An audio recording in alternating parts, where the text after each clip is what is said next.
Candace Flynn knows more than she's supposed to. She may play dumb, but the truth is, she knew about Perry's secret double life all along. It's true, you see, Perry may be Outcast's top agent when it comes to fighting evil, but after countless missions, he inevitably got careless and left behind some evidence of his secret agent life. What he never saw coming though was that a certain someone would eventually get on his trail. So today, we're piecing together all the instances of Candace and Agent P crossing paths to try to figure out how exactly Candace uncovered Perry's secret and also why our favorite snitch decided to keep quiet about it. This is the untold story of how Candace found out Perry's a secret agent.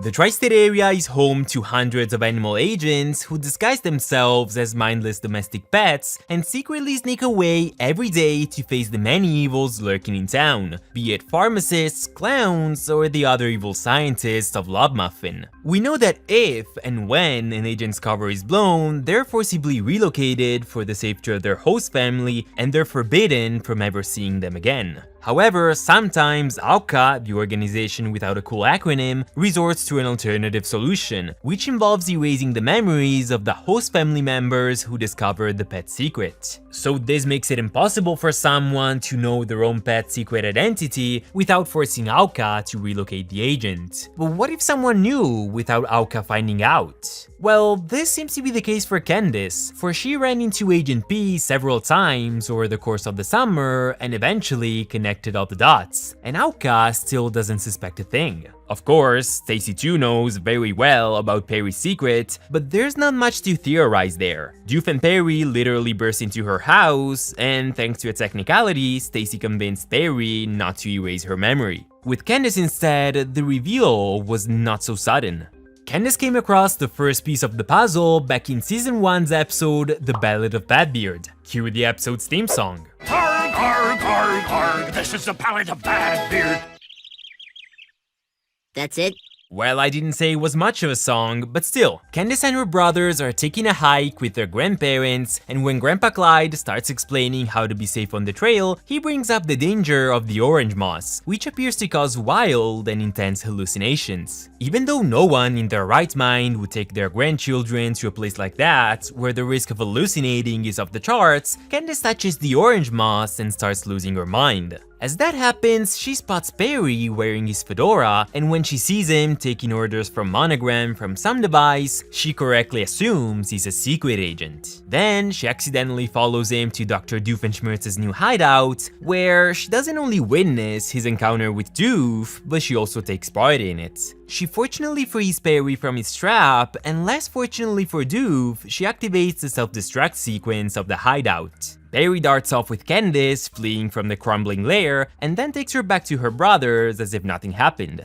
Interestingly enough though, later that day, Grandma Betty Jo explains to Candace that the orange moss is in fact completely harmless, and that her hallucinations must have been caused by the power of suggestion alone. And while she could have easily given in to her grandma's theory and ignored her alleged hallucinations, Candace soon stumbled upon Agent P again just a few episodes later. In the episode Leave the Busting to Us, through the help of the television host Lulu Jones, Candace tries catching her brothers in 4K by planting dozens of cameras in the backyard. Once the whole thing is on camera and the girls are basking in their glory in the front yard, a tornado arrives and destroys the boys' water slide. The two, however, don't see any of that, because something else caught their attention just a few seconds before. In fact, as they hear a strange noise, the girls turn around only to catch a glimpse of none other than Agent P chasing Doofenshmirtz down the road. Candace may not have recognized the man in the lab coat, but seeing a platypus in a fedora after the events of the Ballad of Badbeard just a few days prior must have ringed a bell or two. In fact, as the tornado approaches, instead of turning around again to make sure nothing happened to the boy's invention, as you would expect from Candace, she continues to stare in the direction of the chase. Why didn't she turn around again? Perhaps because she was too mind-blown, because she realized her previous adventure with Perry was far from a fantasy. Candace finally snaps out of it as her mom pulls up in the driveway when Doof and Perry are long gone, and forgetting what she just saw, she proceeds to try to bust her brothers. Spoiler alert, she will fail.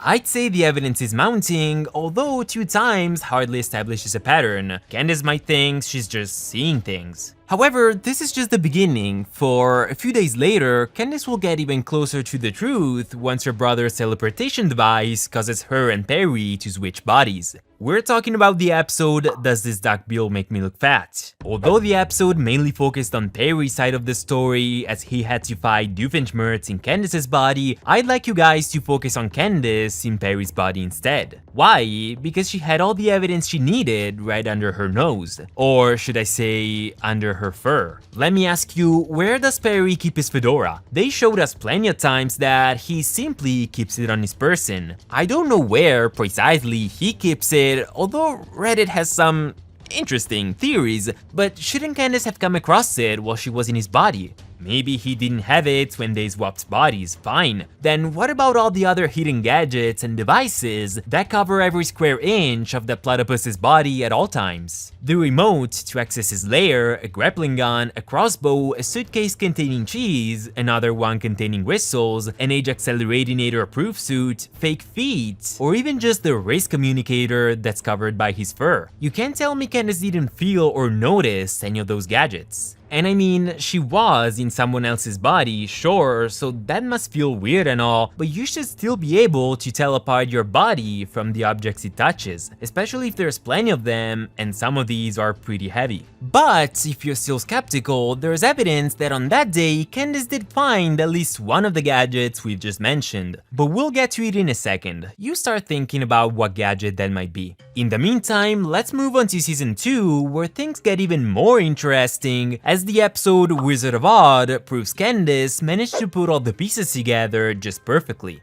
While reading The Wizard of Oz, Candace passes out because of her brother's brilliant idea to spin the house to wash it while she's still inside. As she regains consciousness, she finds herself in the Land of Oz, a direct parody of the World of Oz. There, she sets off on an adventure to ask the wizard to bust her brothers, because what else would she ask for? A life? You're being ridiculous, guys. Stop being ridiculous. Much like in Dorothy's story, along the way, Candace meets many of her friends and family playing the parts of various characters from The Wizard of Oz. At the end of the episode though, it's revealed that the whole odd thing was simply part of Candace's dream, just a figment of her imagination. So if none of this is actually real, then why is it even relevant? It's relevant because of how accurately Perry's secret is portrayed in it. He's revealed to be a secret agent, just like in real life. He's shown to fight against Doofenshmirtz's alter ego, Doofenwitch, who Candace knows is a bad guy, and she knows Perry takes orders from Monogram from some device, just like she saw in the Ballad of Badbeard. This means Candace managed to recreate Perry's daily routine with extreme accuracy. She got it all down to a T. But it doesn't end here, cause in the dream world, as Candace and her friends run away from Doofenwitch, we see Perry pulling out a grappling gun. The very same grappling gun he uses in reality. Candace dreamed it, so this means she knows what the gun looks like. However, she never actually saw Perry use it before. Not in the Badbeard episode, nor in Leave the Busting to Us. This can only mean she found it when the two swapped bodies. And finally, last, but certainly not least important piece of the puzzle in Candace's discovery are the events of Season 3's Where is Perry? In this special episode, Candace decides to ditch civilization and start living with monkeys because she's a drama queen. After a whole lot of chaos, she somehow finds herself caught up in the final showdown between Carl's robots and Perry's new recruits. This is arguably the climax of her discovery, as the time for theories and assumptions is over now. She sees with her own eyes dozens of animal agents all wearing their trademark fedoras and fighting against robot doubles of none other than Candace's own friends and family. So first of all, this means her suspicions about Perry being a secret agent were in fact all true. She wasn't hallucinating when she destroyed Doof's lair. She did see Perry chasing Doofenshmirtz in front of her house, and she saw his grappling gun when she was in his body. Plus, to Candace, this also meant Perry was not even the only animal involved in this, as there seemed to be countless animal agents scattered across the world, all part of the same top-secret organization as Perry. Not to mention, who knows what she thought when she saw the Flynn Fletcher robots. Since she didn't seem to assume Phineas and Ferb had anything to do with them, she must have realized Perry and his organization were behind all of it. Meaning, from her perspective, things got even weirder and more twisted than she could have possibly imagined. Finally, as if Candace needed more proof that Perry was keeping secrets from the family, she then discovers that their pet platypus somehow managed to cross the entire Atlantic Ocean and specifically find Phineas and Ferb in Africa all by himself. And while everyone else is laughing at the absurdity of the whole matter, Candace is far from amused. The fact that no one else seems to care about how Perry pulled off such a feat leaves Candace extremely frustrated. It's just like when her mom doesn't believe her about her brother's inventions. It's that same frustration all over again. No one feels this is worthy of a longer discussion? It's been a long day, Candace. Go to sleep. Yeah, it'll probably all make sense in the morning. Really? That's it? Nobody's with me here?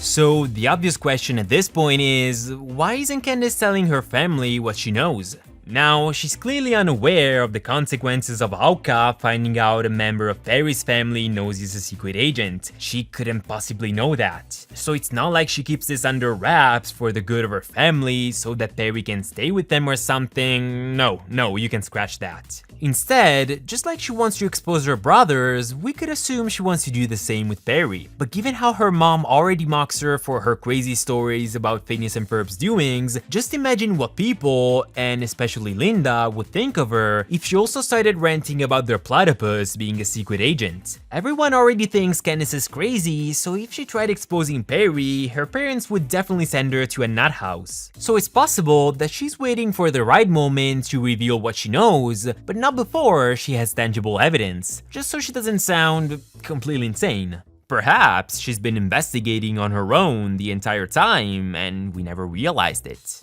Huh.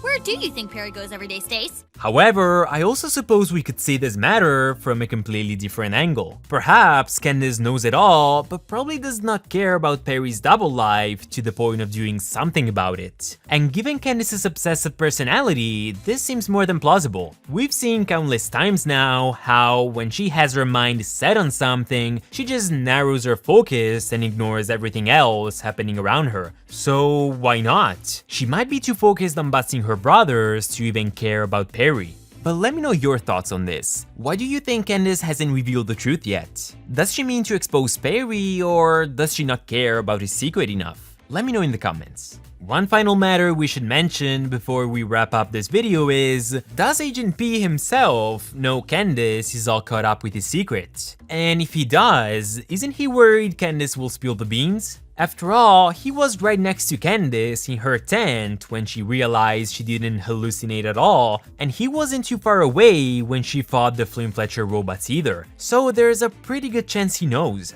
Interestingly enough, the classic episode Phineas and Ferb Get Busted sees Perry have a nightmare where Candace accidentally blows his cover and Auka has to relocate him. So he might be worried this could actually happen, and given Candace's niche status, it's not that unlikely. Perhaps the reason why Perry often sleeps in Candace's room, despite how she clearly doesn't want him around, is because he wants to keep an eye on her after what happened in his nightmare. Or perhaps we're just overthinking these things as usual and none of this actually matters. After all, this is just a theory, a Phineas and Ferb theory. And let me add, a much less convoluted one this time. You kept telling me my theories are way too complex, so there you go. This one is not as elaborate and there's no conspiracy.